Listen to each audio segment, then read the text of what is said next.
Oke, oke, oke. Biar mati nggak apa-apa. Oke, tenang, tenang, tenang, tenang, ya.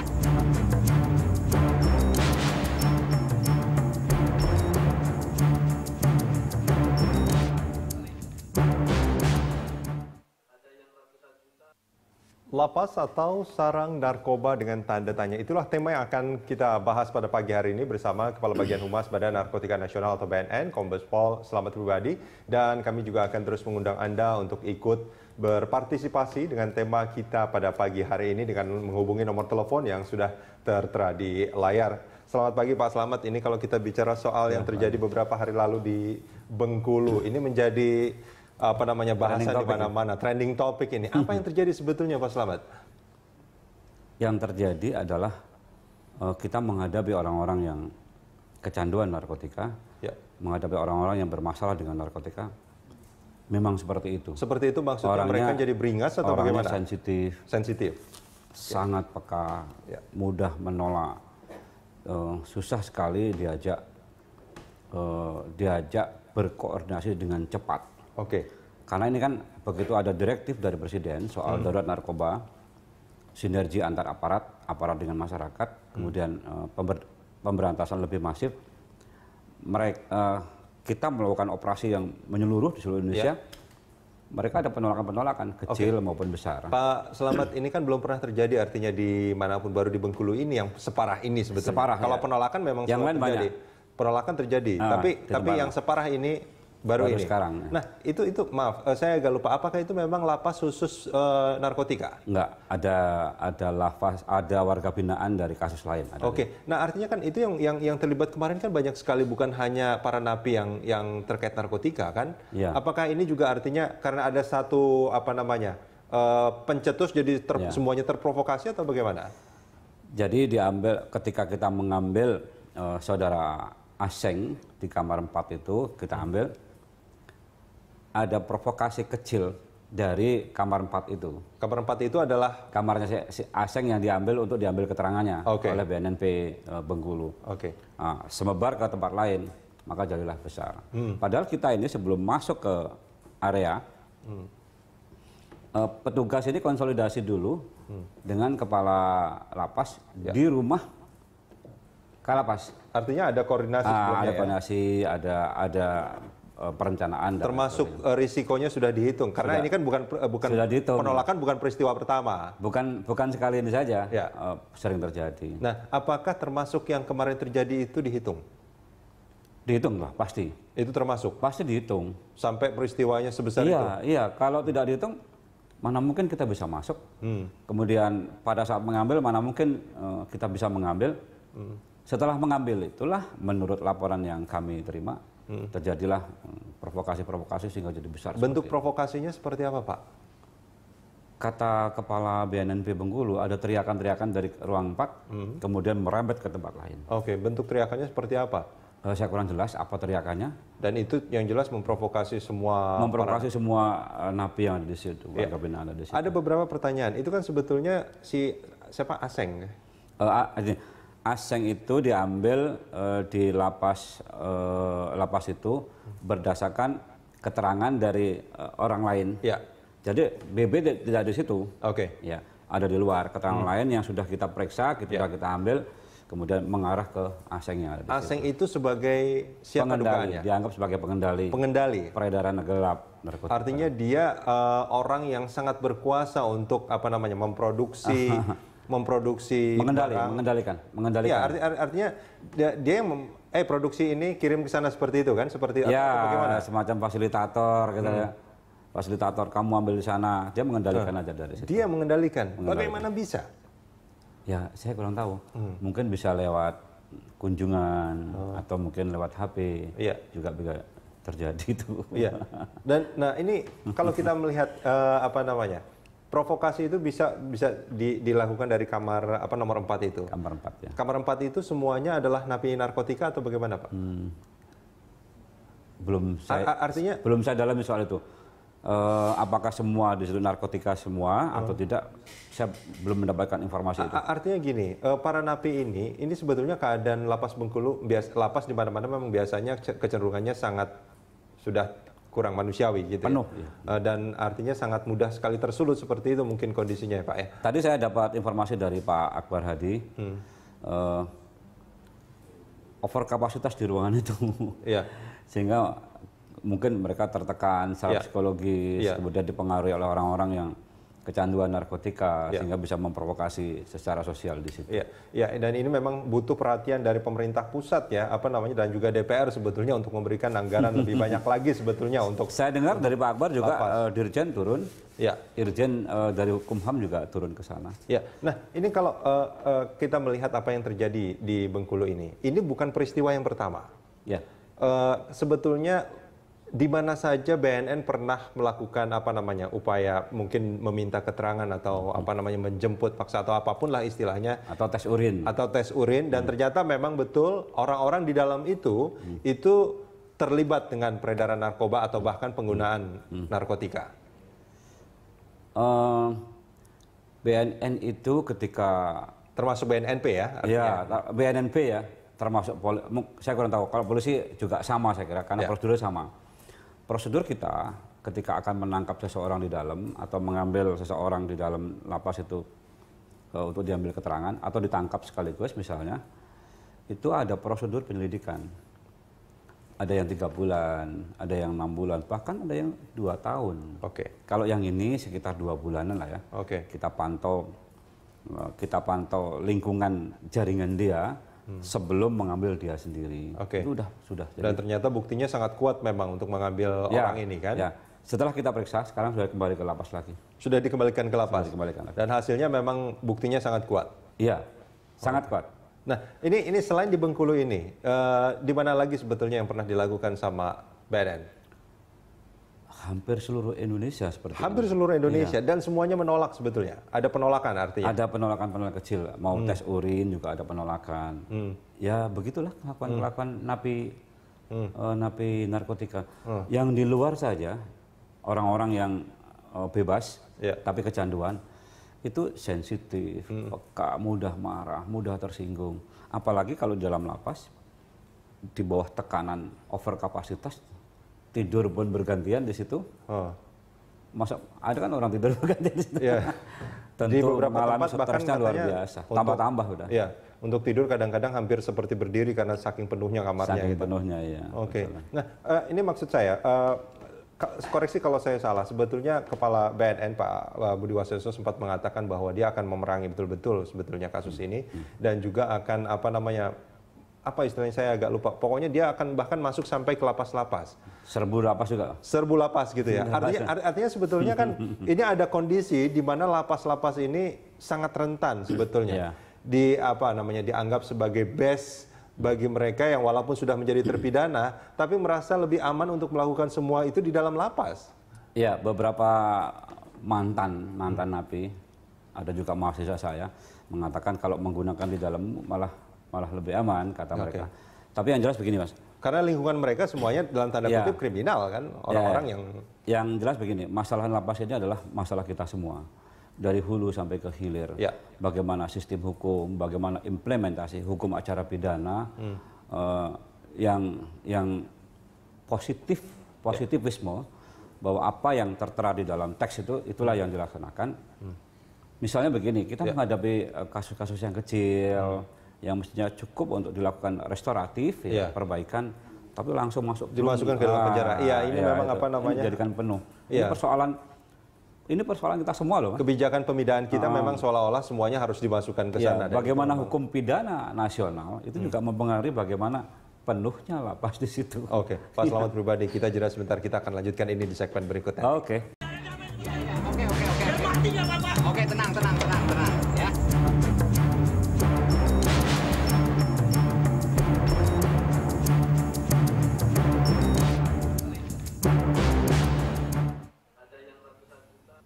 Lapas atau sarang narkoba, dialog kita lanjutkan kembali. Masih bersama Selamat pribadi dari BNN dan melalui sambungan telepon sudah ada Humas Ditjen Pas, Pak Akbar Hadi. Selamat pagi Pak Akbar.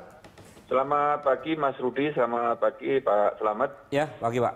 Pak Akbar, ini kalau kita melihat apa yang terjadi di Bengkulu ini kan luar biasa nih Pak. Belum pernah terjadi selama ini Pak ya? Ya, jadi perlu kami sampaikan bahwa ini juga salah satu dampak. Jadi dari overkapasitas yang terjadi di lapas rutan kita. Jadi semakin hari itu bukan semakin berkurang warga binaannya, jadi semakin bertambah, dan saat ini per hari ini ada 183.000, sementara kekuatan petugas tidak berimbang. Ya, oke. Ini yang menyebabkan para napi itu sangat sensitif kalau ada peristiwa-peristiwa seperti yang terjadi kemarin ya? Iya, jadi perlu kami sampaikan bahwa dengan adanya kondisi yang sangat overkapasitas ini, tentu saja kan dapat berdampak pada seluruh sendi-sendi ya. Di antara adalah dari sisi pengawasan. Pengawasan tentu saja yang terjadi adalah bukan petugas mengawasi warga binaan, tapi warga binaan lah yang justru mengawasi petugas gerak-geriknya seperti apa. Ya, terjadi itu memang. Ya, nah demikian juga dari sarana prasarana, ya mohon maaf, seperti misalnya satu kamar itu hanya diperuntukkan toilet ya misalnya. Biasanya kan kalau di lapas rutan kita itu kan ada toilet itu ada di dalam kamar ya.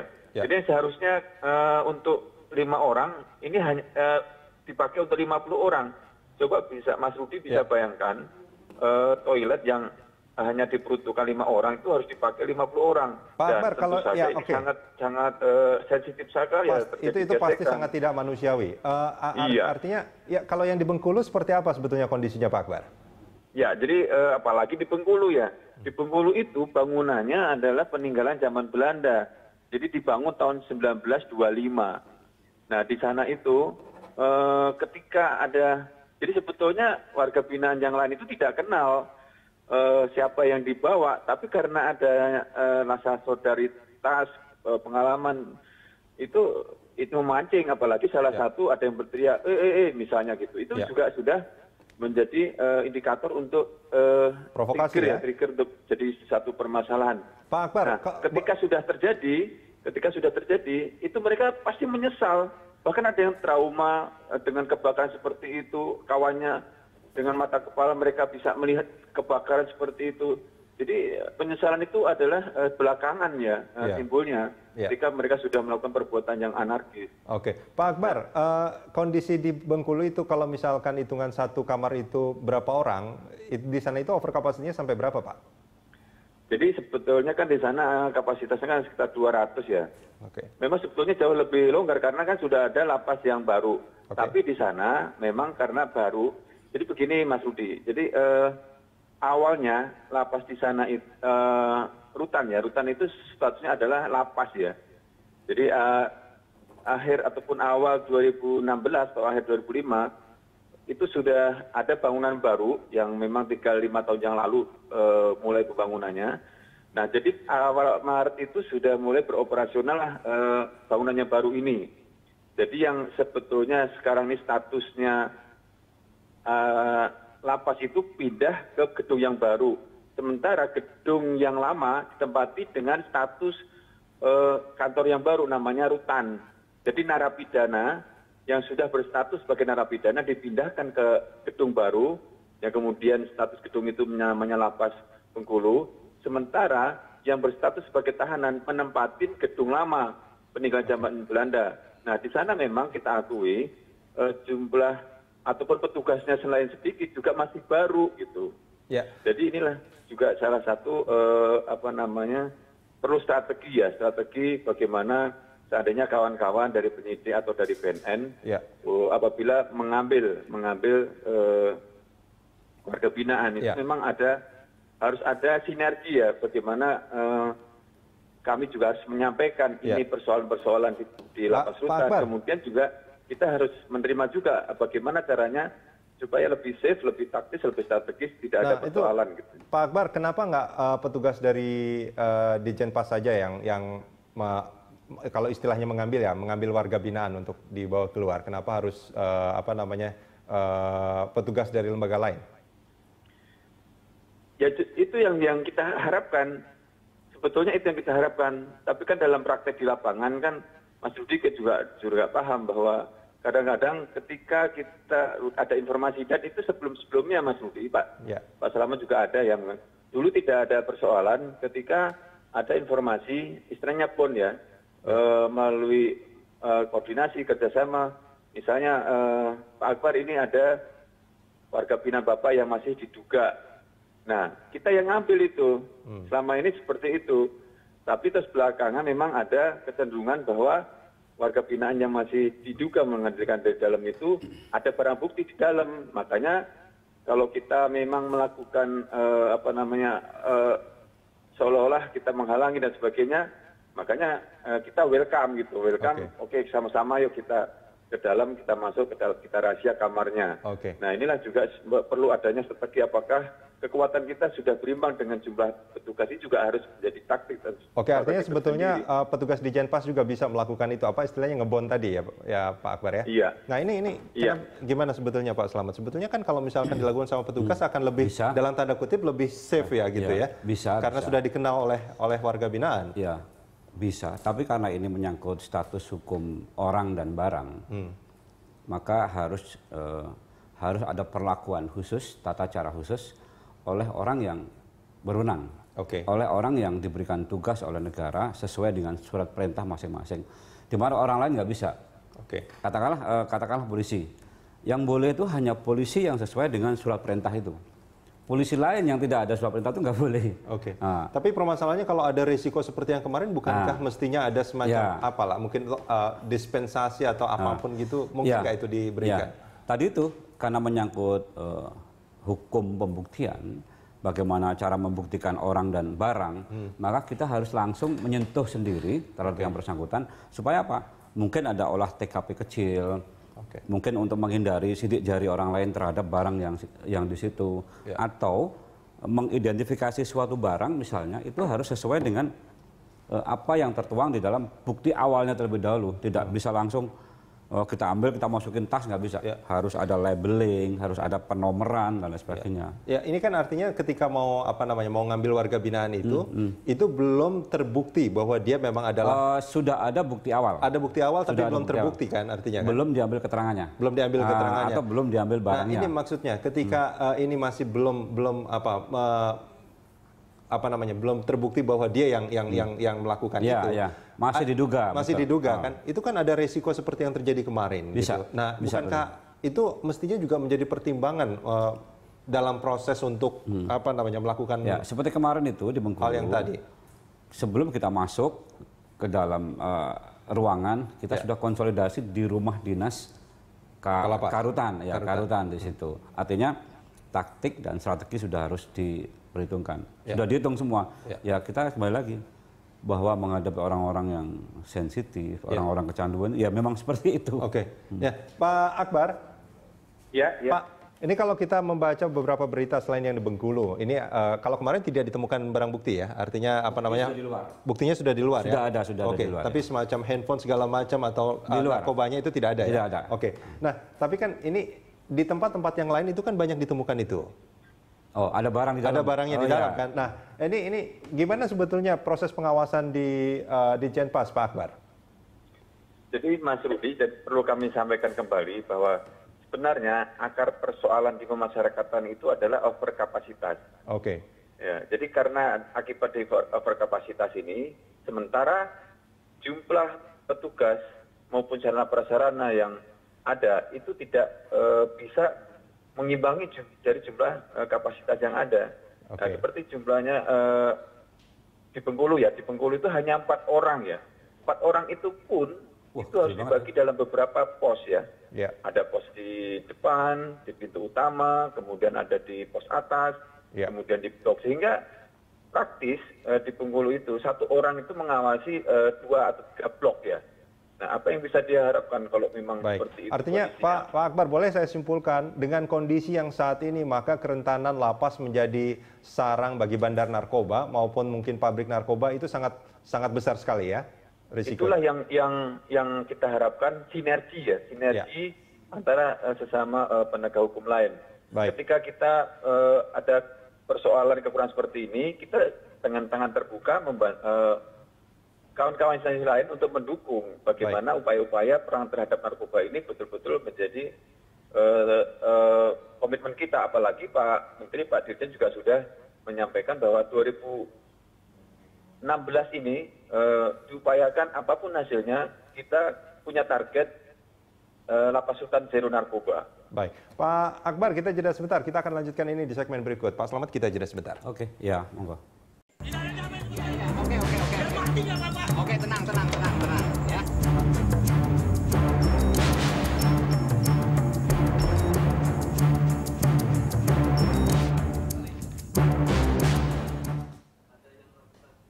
Lembaga Pemasyarakatan atau Sarang Narkoba. Dialog kita lanjutkan kembali masih bersama Selamat Pribadi dari BNN di studio, dan melalui sambungan telepon masih ada Humas Dijenpas Pak Akbar Hadi. Selamat bergabung kembali Pak Akbar.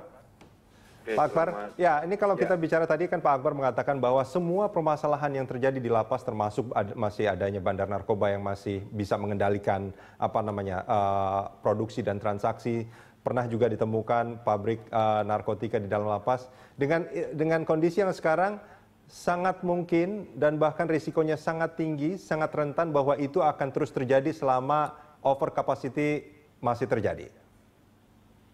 Ya, jadi begini Mas, selama di luar itu masih banyak narkoba, kemudian kondisi lapas rutan kita juga over kapasitas, tahu sendiri bahwa kapasitas kemudian semakin meningkat, kemudian tidak dibarengi dengan jumlah petugas yang ada. Petugas itu semakin lama bukan semakin bertambah, karena apalagi ada moratorium, justru semakin berkurang, ada pensiun, ada yang dipecat gara-gara narkoba juga.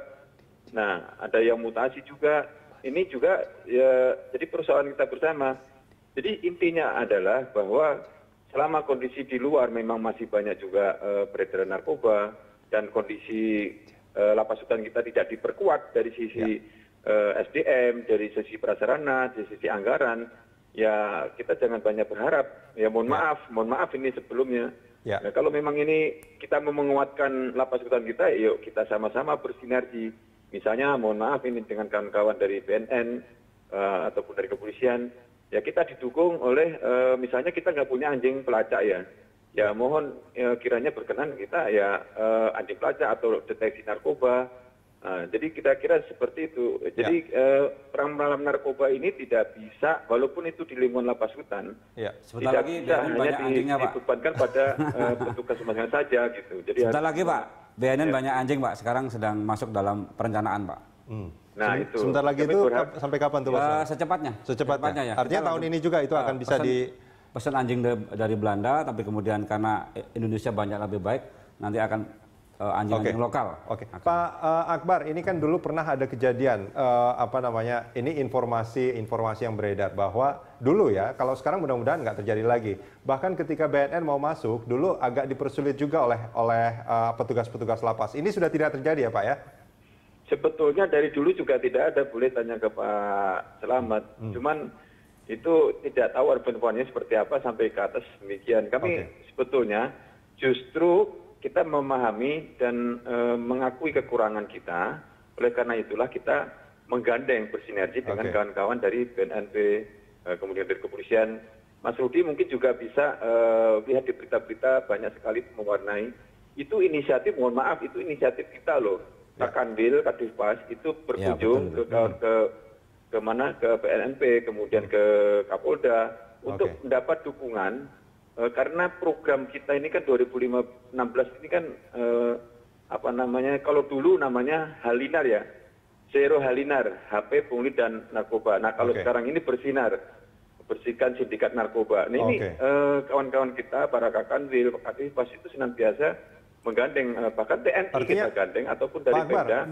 Artinya sebetulnya, Pak Akbar, maaf saya potong. Artinya sebetulnya ini ada sebuah kesadaran bahwa para Kakanwil termasuk yang disebutkan oleh Pak Akbar tadi, bahwa ada kesadaran bahwa di lapas ini seringkali digunakan untuk menjadi tempat-tempat seperti yang tadi disebutkan, ada narkoba segala macam seperti itu.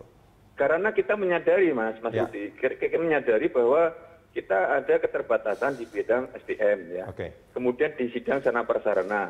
Nah, seperti bagaimana kita tahu bahwa di dalam itu ada misalnya barang yang terlarang ya, tentu saja perlu ada deteksi kan, deteksi. Nah, deteksi ini kan kalau tidak menggunakan deteksi narkoba seperti hanya di bandara-bandara itu kan kita nggak punya produk seperti itu, ataupun anjing pelacak kita juga tidak punya.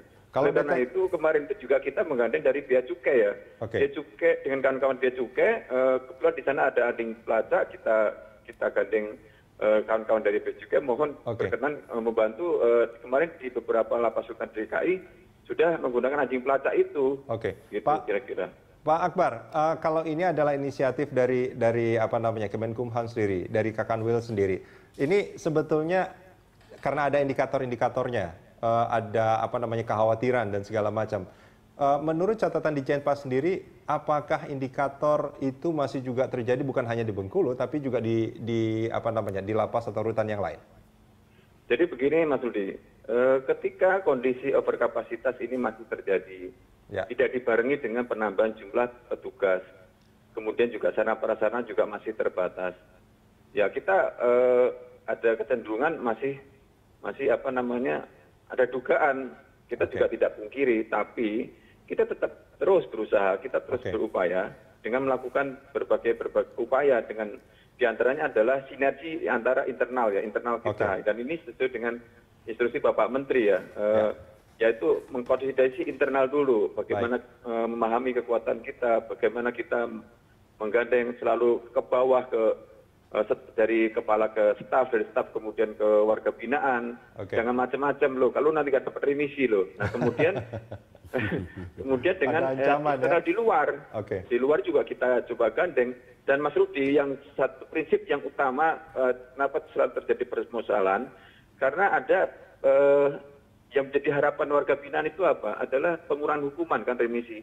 Nah sementara remisi ini juga diketatkan melalui PP 99 tahun 2012. Inilah yang kemudian ketika mereka tidak ada harapan untuk berbuat baik, mereka tidak lagi ada harapan untuk. Nah itu juga menjadi salah satu trigger ya, salah satu indikator terjadinya beberapa persoalan-persoalan di lapas rutan kita. Nah kalau mereka memang misalnya masih ada harapan, rasanya kalau misalnya berbuat baik, tidak melanggar hukum, tidak melawan petugas, saya akan dapat remisi. Tapi kalau misalnya remisinya diperketat, nah itu yang jadi salah satu. Oleh karena itu kita memang sudah gaungkan, Pak Menteri juga beberapa kali sudah menggaungkan agar terutama ini kan mayoritas kasus narkoba agar narkoba ini juga diberikan remisi. Namun kan masih ada kendala dan ada penolakan agar saya ingat itu programnya. Ini tidak dapat remisi. Nah itu kan yang masih sulit. Jadi sebetulnya banyak juga faktor di luar kendali kita. Seperti kita juga tidak mau namanya overkapasitas. Tetapi setiap undang-undang coba produk undang-undang itu kan berakhir sanksinya adalah pidana penjara, kan begitu. Padahal ada sanksi lain di luar pidana penjara, sanksi denda atau sanksi rehabilitasi atau sanksi yang lainnya kan masih banyak sebetulnya. Ya, dan itu memang harus segera diselesaikan oleh ini ya Pak ya, apa namanya di legislasi kita. Pak Akbar, terima kasih banyak sudah bergabung bersama kita di Dialog Pagi. Oke, terima kasih. Sampai ketemu Pak Akbar. Nah ini kan ya kalau kita melihat apa yang terjadi selama ini over capacity menurut Pak Akbar tadi sangat mungkin ini memang akan menjadi dalam tanda kutip ya sarang bagi mereka yang apa namanya para bandar narkoba bahkan juga pabrik kecil-kecilan sebetulnya narkotika di dalam penjara. Nah tadi diharapkan juga akan terus terjadi sinergi. Nah sinergi seperti apa sebetulnya Pak Slamet yang bisa dilakukan antara BNN dan juga lapas paling tidak. Ya, sinergi kita dengan lapas sudah lama ya. Bahkan operasi-operasi tes urin, kemudian operasi penangkapan termasuk soal hukum itu sudah lama. Sudah sekitar 6 bulanan gitu ya, sudah jalan. Tapi kemudian setelah ada direktif dari Presiden soal darurat narkoba, kemudian soal sinergi dan soal pemberantasan yang lebih masif, kita semakin jaya tuh semakin percaya diri ya. Karena sudah ada payung hukum, sudah ada dasar perintah dari pimpinan tentang kondisi yang sudah ada, maka kita semakin kuat menyatukan kekuatan. Nah, karena kita menyatukan kekuatan, gerakannya lebih masif, mereka ada perlawanan. Nah, kalau ada perlawanan kan artinya sebetulnya di dalam juga sangat kuat kan, Pak? Artinya kalau kita bicara soal uang segala macam, bandar narkoba itu luar biasa sebetulnya uangnya. Luar biasa. Bahkan karena mereka itu di samping mengendalikan narkotikanya, mereka menggunakan phone banking. Phone banking dari dalam situ sehingga mengirim uang, kemudian mengendalikan dengan phone bankingnya itu. Jangan-jangan orang-orang di dalam lapas sendiri bukan hanya apa namanya petugas, artinya napi-napinya juga banyak yang dibiayai oleh para bandar itu, artinya supaya menjadi apa namanya pagar betis bagi mereka. Bisa juga terjadi. Ada yang ditemukan nggak seperti itu? Ada.